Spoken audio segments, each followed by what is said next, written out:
Welcome to the world of science fiction stories, and don't forget to like, share and subscribe my channel. Enjoy the listening. She lost her job for saving a baby alien dragon. But the reward changed everything. The sterile hum of the Galactic medical hub had always felt like home to Nurse Salera. The endless corridors of white and silver, the rhythmic beeping of life support monitors, the subtle scent of antiseptic, all of it had become a part of her, woven into the very fabric of her being. She had spent years mending wounds, easing pain, and doing what she had sworn to do, heal, no matter the patient. But tonight, everything changed. The emergency ward had been unusually quiet. Most of the doctors had gone for the night, leaving behind a skeleton crew of medics and drones. Salera had been preparing to finish her shift when the doors to the restricted bay slid open, and a low, pitiful sound reached her ears, a whimper, weak, almost unheard beneath the hum of machinery. She turned, frowning, stepping cautiously toward the source. There, lying on a scanning table and barely breathing, was something she had never seen in person before, a baby dragon. Its tiny form trembled under the harsh lights, its scales, once meant to be radiant, were dull gray with illness. Its chest rose and fell in shallow, uneven breaths, and when it shifted slightly, she saw the way its fragile limbs curled inward, as if bracing against some invisible pain.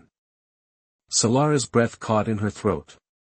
Dragons were rare, and more than that, they were untouchable.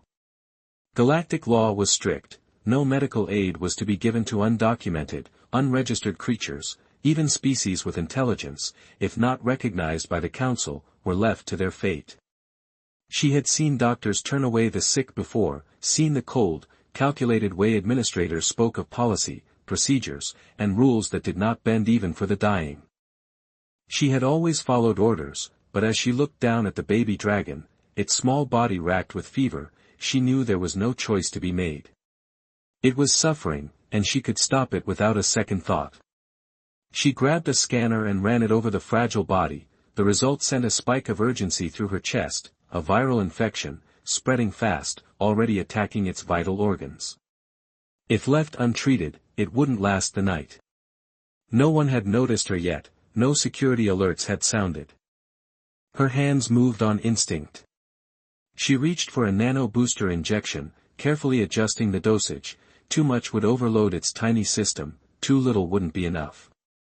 She worked fast, stabilizing its erratic breathing, wiping away the fever sweat that had collected beneath its delicate wings.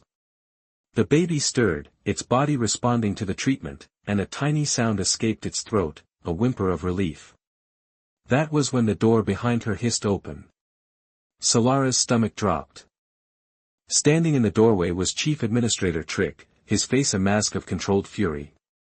His gaze swept over the scene, the dragon, the open medkit, the syringe still in her grip. "What have you done?" The silence between them was thick and heavy with unspoken consequences. Salera forced herself to stand tall to meet Trick's piercing gaze, even as the cold weight of reality began pressing down on her. "I saved a life," she said simply. Trick's jaw clenched. He stepped forward, looking down at the fragile creature on the scanning table. "This is an unregistered species," he said, his voice low but sharp. "You are well aware of the Council's policies, no aid, no intervention, and yet here you are, administering treatment." Salera could feel her pulse hammering against her ribs. She knew the rules, of course, she had memorized every law, every regulation, drilled them into her mind the way every medical professional was expected to. And yet, she looked down at the dragon, still breathing, but stronger now, no longer caught in the desperate grip of fever. It had almost died, and they would have let it. Trick sighed, rubbing his temples as if this were an inconvenience, not a life-or-death moment. "You should have reported this," he continued, his voice laced with disappointment. "We would have followed proper procedures." Salera let out a bitter laugh. "You mean we would have let it die?" Trick's expression hardened. "That is not for us to decide then." "Who does?" he demanded, his voice rising. "Because, last I checked, I became a nurse to heal, not to stand by and watch something suffer just because it doesn't fit into the council's perfect little system. Trick's gaze darkened. Your emotions have no place in this field, Salera. Her hands clenched at her sides. She knew that she had been taught that, but tonight she didn't care. Trick exhaled heavily, as if already tired of this conversation. I'm placing you on immediate suspension. Turn in your badge and access codes. You are no longer permitted to work in this facility. Salara's breath caught in her throat. Just like that, she had known this was coming, the moment she touched the dragon, but hearing it out loud, feeling the cold finality of it, still sent a shock through her. Her hands trembled slightly as she reached up and unclipped the medical badge from her uniform, setting it on the counter beside the scanner. The metal clinked softly against the surface, a sound that echoed in her ears like a hammer striking the last nail in a coffin. Trick turned without another word, leaving her standing in the dim light of the emergency ward. Salera swallowed against the tightness in her throat, then looked down at the tiny dragon one last time.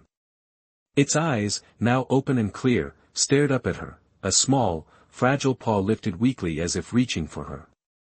I'm sorry, she whispered. And then, with nothing but the sound of her own footsteps echoing through the empty corridor, she walked away. The walk from the emergency ward to the exit felt impossibly long, every step echoed in the pristine halls, each one pulling Salera further from the only life she had ever known.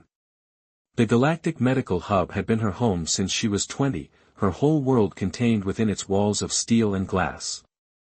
Now, she was nothing more than a stranger, leaving behind a place that no longer wanted her. When she reached the security checkpoint, a waiting officer took her ID chip, scanning it one final time before deactivating her medical clearance. The badge clipped to her uniform was already gone, surrendered without protest. The heavy doors slid open, and just like that, she was outside, a medic without a purpose, a healer without a place to call home. The artificial sky above the station was a deep shade of blue, the massive glass domes reflecting the distant glow of a nearby gas giant. Around her, people moved as if nothing had happened, as if her entire life hadn't just been ripped apart over a decision she'd made 1,000 times over. Salera stuffed her hands into her coat pockets, her mind numb. She had no plan, no backup job waiting, no idea where to go. Salera had always been a rule follower, the kind of person who believed in order, in the greater good, but tonight, as she walked aimlessly through the station's marketplace, she realized that the system she had trusted for so long had failed her. It had failed that baby dragon.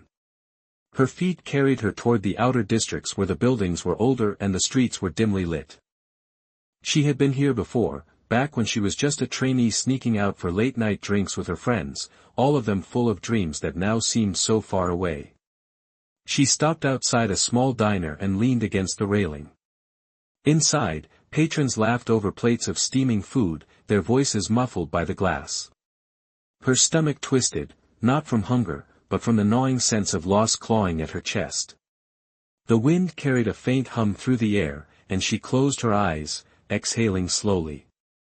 She should be angry, but all she felt was tired. Salera crouched beside it, her hands hovering uncertainly.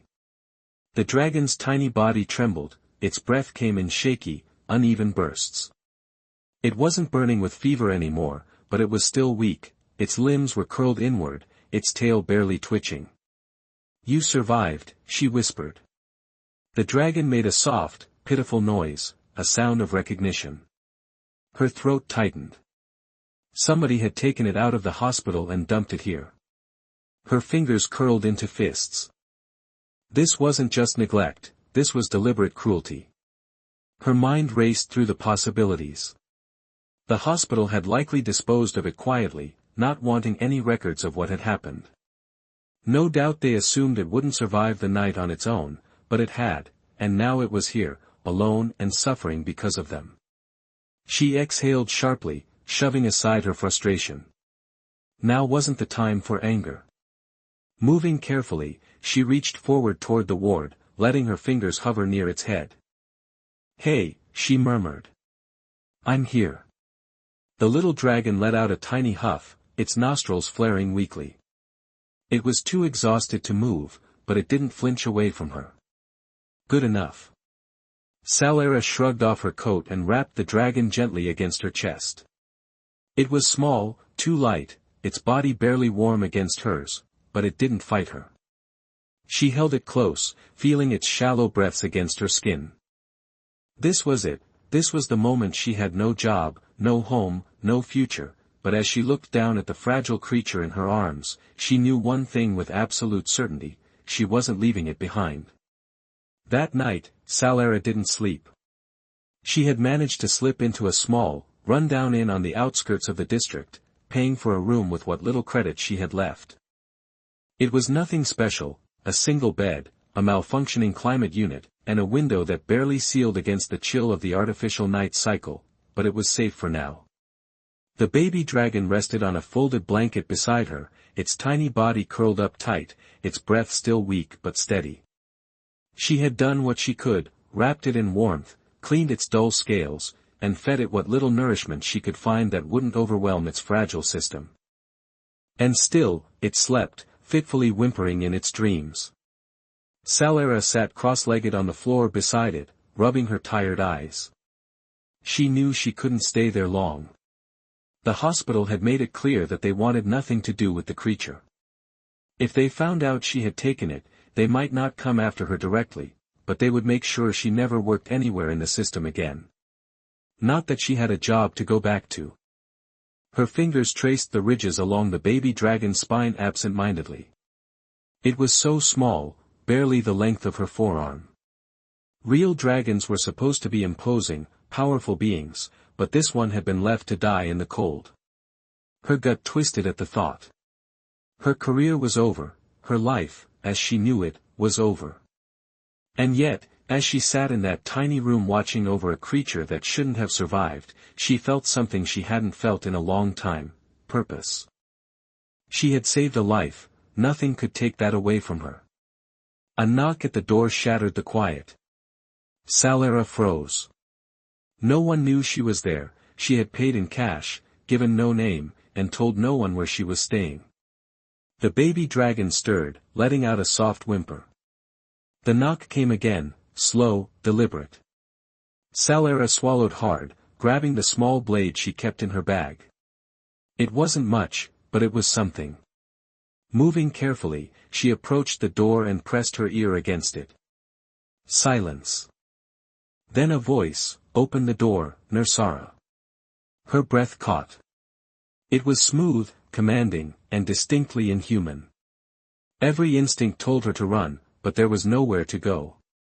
Gritting her teeth, she slid the latch open and pulled the door just wide enough to see who was standing there. A figure loomed in the dim hallway, tall and cloaked in deep, dark fabric. Their face was partially obscured, but beneath the hood, two golden eyes gleamed, their pupils slit like a serpent's. Salara's pulse spiked. This wasn't a bounty hunter, it wasn't hospital security. This was something else entirely. The figure exhaled slowly. "You have something that belongs to me." Salara's fingers tightened around the blade in her hand. She didn't know who or what stood before her, but she wasn't about to hand over the baby dragon to just anyone. "Not after everything," she said. "You're mistaken, I don't have anything that belongs to you." A pause, then a low chuckle. "You are bold," the figure murmured. "I expected as much." Before Salara could respond, the stranger moved, pulling back their hood in a slow, fluid motion. Salara sucked in a breath. Beneath the fabric was a woman, no, a dragon. Her features were sharp and elegant, with silver-blue scales along her cheekbones that shimmered under the dim hallway lights. Her golden eyes studied Salara intensely, as if measuring her worth in a single glance. She was beautiful and terrifying all at once. "Who are you?" Salara asked. The woman straightened, exuding a presence that made the air feel heavier. "I am Lara," she said, "Queen of the Draconian Realms." Salara's mind stalled. A queen, a dragon queen, standing in the hallway of a backwater inn, looking at her. Salara had heard of the Draconian Realms in passing, a kingdom of powerful, ancient beings who rarely involved themselves with the rest of the galaxy. The few times they did, it was never for anything small. And now, one of them was here. Lara stepped forward, her gaze flicking toward the room beyond. The child you saved is my blood. Solara's breath caught. Her blood. That meant she turned sharply, looking at the tiny dragon curled up on the blanket, its pale scales glistening under the room's dim lighting. Lara watched her carefully. You are surprised, Salara? She asked softly. Salara let out a weak laugh. Yeah, well, I didn't exactly expect to be playing babysitter for royalty. The queen studied her for a long moment, then, to Solara's shock, she lowered herself to one knee, bringing them eye to eye. You saved my heir, Bisera, she said, her voice softer now but no less powerful. Against the laws of your kind, at great personal cost. Salara didn't respond, she didn't know how to. Lara's golden gaze bore into her. I came not just to reclaim what is mine, she said, but to give you what you have earned. Salara blinked. And what exactly is that? The queen's lips curled slightly. A new life, she said, one far greater than the one they took from you. Solara's heart pounded. She had lost everything for this baby dragon, but now, staring into the eyes of the most powerful being she had ever met, she realized something. She might have just gained something far more, a future. Her old world ended the moment she stepped onto the draconian ship. The vessel, sleek and impossibly advanced, was unlike anything she had ever seen in the human sectors. It was built of living metal, the hull shifting in subtle waves as if breathing.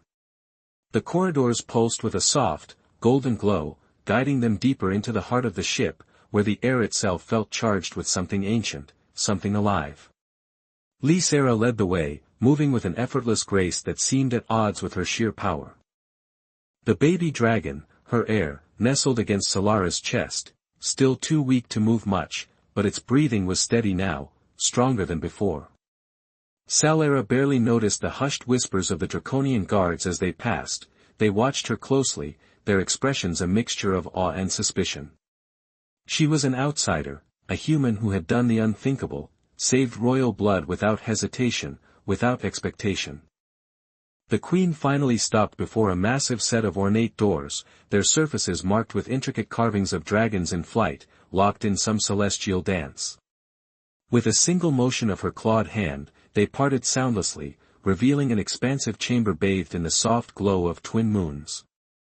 Through a panoramic window, Salara had seen plenty of luxury in the higher districts of human space, but this was something else entirely. The air smelled of something fresh, almost like the deep forests of old Earth, laced with an undertone of embers, as if a fire had once burned here but left no trace of destruction. Lara turned her golden eyes onto Salara.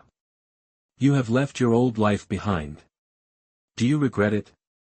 Salara exhaled slowly, glancing down at the tiny dragon in her arms. This creature had been abandoned, left to die, and I saved it, no matter the cost. She looked back at Lara, meeting the queen's gaze without hesitation. No, she said. I don't. Something flickered in Lara's expression, approval, perhaps. You are a healer, the queen said, but you are also something more. You are fearless in the face of consequence, and that is a rare thing. Salara swallowed, her fingers tightening around the baby dragon. I didn't do it to be fearless, she admitted. I did it because no one else would. Lara stepped forward, then, lifting a clawed hand for a brief moment, Salara thought she might strike her instead. The queen rested her palm lightly against Solara's forehead. A wave of warmth rushed through her body, something she couldn't describe, not fire, not electricity, but something ancient, something woven into the very fabric of existence. It wasn't painful, but it was powerful, so much so that Salara gasped softly, gripping the edge of a nearby seat to steady herself. When the sensation faded, Lara withdrew her hand. You have been marked, she said simply. Salara blinked, trying to catch her breath. Marked, a healer of the draconian royal court, Lysera clarified, a title given to few and never before to an outsider. Solara's heart stopped for a beat. She had lost her place in human society, been cast out for doing the right thing, and now she had been given a new purpose, one greater than anything she had ever imagined. She was no longer just a nurse, she was something more. The first few days aboard the draconian vessel were unlike anything Solara had ever experienced. She was given a room of her own, large enough to fit 3 of her old apartments inside, with walls that shimmered like polished obsidian, reflecting the soft light of floating lanterns that moved on their own accord. The baby dragon, now named Kor, recovered quickly under her care. His once fevered body grew stronger, his dull scales beginning to shimmer with their rightful luster. He followed her everywhere, his small wings fluttering as he tried to keep up with her steps. But it wasn't just the luxury that struck her, it was the culture, the people, the unspoken reverence they held for their queen. She was introduced to the royal court, an assembly of high-ranking draconians, some of whom looked at her with curiosity, others with barely concealed distrust. "The humans do not care for our kind," one of the elder counselors had said, his tone cold and wary. "Why should we place trust in this one?" Solara had merely smiled, sharp and knowing, "Because while your kind debated over laws and politics," she had replied, "I saved my son." The room fell silent, and no one dared to question further. Later that night, Solara stood on the observation deck, staring out into the endless stretch of space, the stars burning bright against the black. The weight of everything settled on her. She had spent her life believing in the system, believing that if she worked hard enough, played by the rules, she would make a difference. But in the end, it had been compassion, not policy, that had shaped her fate. She felt Kor nuzzle against her side, his tiny warmth a reminder of what had brought her here. She placed a hand over his small back, feeling the steady rise and fall of his breath. She had lost a job, she had lost a home, but here among the stars, she had found something far greater, and for the first time in her life, she felt free. Solara awoke to the warmth of Kor curled beside her, his tiny body rising and falling with slow, steady breaths. In just a matter of days, he had gone from a frail, fever-ridden creature on the brink of death to something vibrant, his once dull scales now reflecting the soft glow of the chamber's floating lanterns. He had imprinted on her, that much was clear. No matter where she went, his wide, golden eyes would always be watching, always learning. She had thought the draconians might take him away once he recovered, but no one had tried. Instead, she found herself summoned. The queen's private chamber was nothing like the royal court Solara had seen before. It was quieter, more intimate, with walls carved from deep violet stone that shimmered in the dim light. The air smelled faintly of embers, a reminder of the power that lurked beneath the surface of these beings. Lysera stood near the center of the chamber, watching as Solara entered, Kor padding along at her heels. The queen's golden eyes settled on the baby dragon first, and something soft flickered in them, a warmth Solara had never seen before. "You have done more than heal him," Lara said, her voice smooth yet carrying a weight beneath it. "You have given him a bond no healer has ever forged with our kind." Solara glanced down at Kor, who let out a soft chirp as he pressed against her leg. She swallowed, unsure what to say. "I just did what anyone should have," she replied. Lara's lips curled, a look somewhere between amusement and approval. "Yet, no one else did." The queen stepped forward, lifting a clawed hand. For a moment, Solara thought she might take Kor away instead, but then Lara reached for the medallion at Solara's neck, a deep, celestial blue stone embedded within golden metal. "You saved my son," the queen declared. "Knowing there was no reward, I offer you one nonetheless." Solara hesitated. "I don't understand, you were cast aside for your compassion." Lysera said, "But here, among my people, such compassion is revered." She pressed the medallion into Solara's palm, it was warm, pulsing faintly against her skin, as though alive. "You are no longer an outsider," the queen declared. "From this moment on, you are a healer of the draconian court.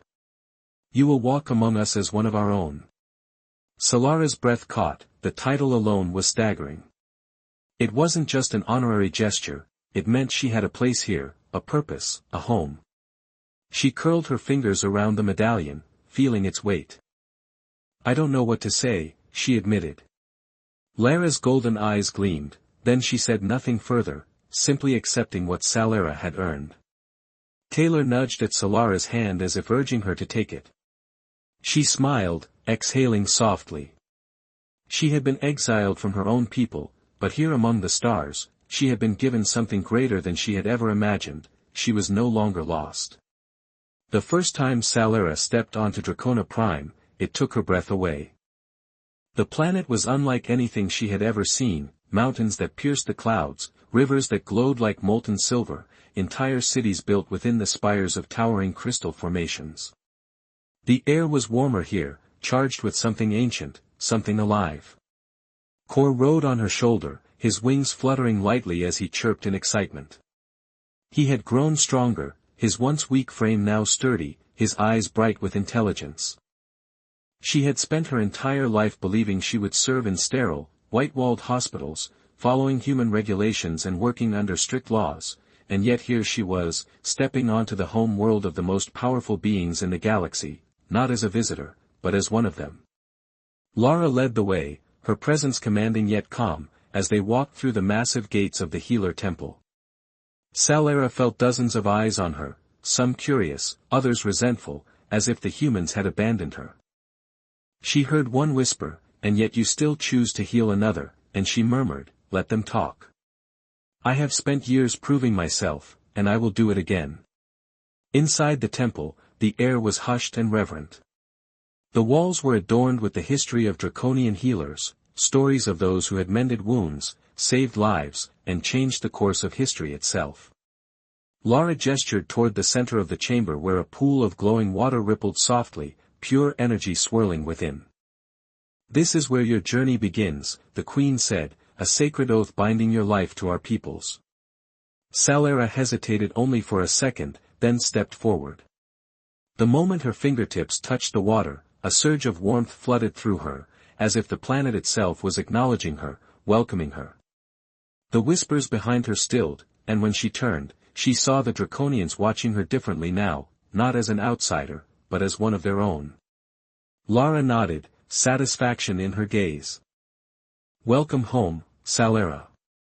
Solara looked down at Kor, who let out a soft, contented trill. Home. For the first time in her life, she finally understood what that meant.